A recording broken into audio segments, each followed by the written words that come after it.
Hello everybody. So I wanted to talk a little bit about how to place the seat and the steering wheel in your car for optimal driving comfort.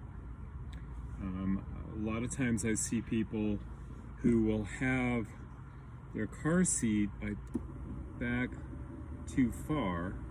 Now if you notice, if I have that, I'm always having to reach my body forward a little bit, and that tends to give people a feeling of strain and irritation in the upper back.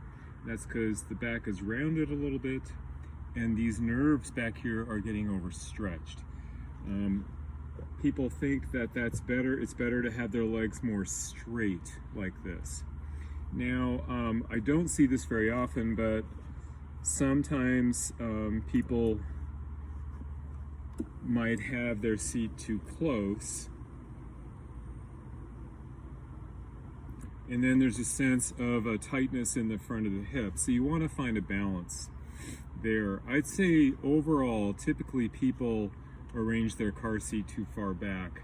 Now another thing that's adjustable here is the steering wheel, right? You'll notice on this here Subaru, which a lot of you drive, but most cars have some way of adjusting the steering wheel. This is a very basic model that allows you just to adjust it manually. So I've got this here, and I can, bring it towards me a little bit. I can bring it this way. I can bring it up and down. Just seeing if there's a way to tilt it. This one doesn't allow me to tilt it. I've seen some that do. But so let's try this. This is what I want you to try to do. Bring the chair as close as you can get it, so it's actually awkward. All right, so this is obviously an awkward place.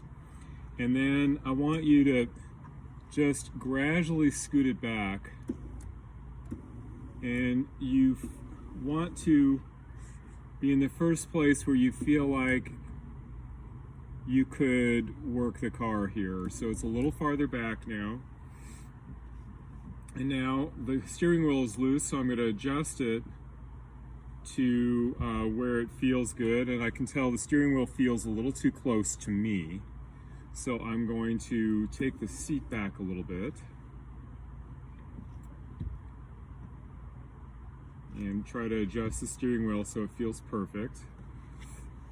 I'm going to lock the steering wheel off. Now this is good. See, now I can rest my upper back into the seat back without strain, and the pedals are easily accessible to me, right? This is an automatic, so I don't have to worry about using my left leg to shift gears with the clutch. Now, it might be that some of you do have a manual transmission, and so you might adjust it a little bit farther away just to make that easier to get to the clutch with your left foot without having to use your hip flexor too much. I've seen people have a problem with that with a manual transmission. So with a manual transmission, let's say you might be more here. Then it's real easy to kind of just flip your foot over like that, rather than feeling like you have to lift it up. So again, adjust it according to your car, but ideally you can rest your upper back into the seat back here. Now, another way that I do see some people driving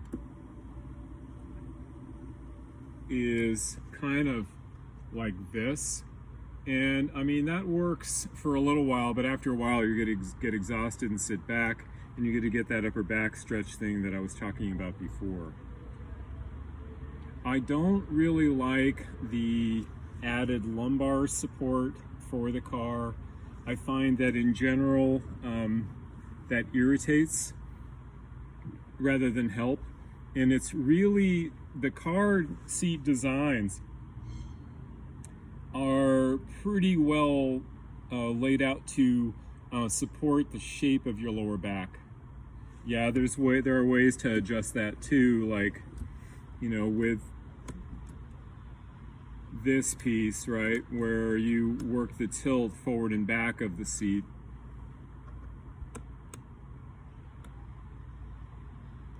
There are other, different cars have different ways of adjusting lumbar support.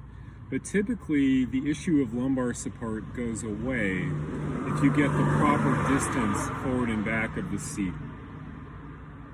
So, I'm going to actually readjust my seat. Oh, I have to have the car on to do that. Let's do that. So I'm just going to push the adjustment. And now my car remembers where I had it before, and it goes back to it.